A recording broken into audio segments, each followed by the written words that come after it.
you know that God is a God of instructions?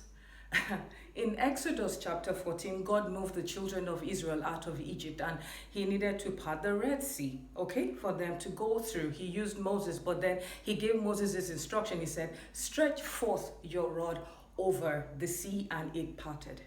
Now, when God was going to bring the children of Israel into Canaan land, the promised land, God gave Joshua another instruction, or let me say, an instruction. And he said to Joshua, tell the priests that carry the ark, tell them to literally step into the river. And when they did, the sea parted.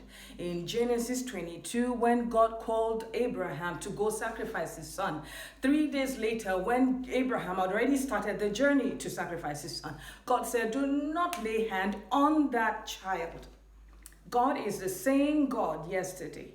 God is the same God today, and he is still God tomorrow. He doesn't change his ways. He doesn't change his nature. He doesn't change his lordship. What has changed is we, his children, in the way that we seek God. We do not hear God anymore. And my heart bleeds for we, the children of God, who cannot hear the voice of our Father. What instruction is God saying to you? To move you out of Egypt and to move you into your Canaan land. You need instructions. God told Abraham to build ark. He gave instruction. When God told Hadassah, the journey to becoming the queen, there were instructions. God gives instructions. Whose instruction are you following? Whose instruction are you seeking? Can you hear God? The same way that you say, Father, bless me with this and that, material things, open your heart and say, God, I want to hear you. Teach me how to hear your voice. Through your words and through your voice, literally, God speaks.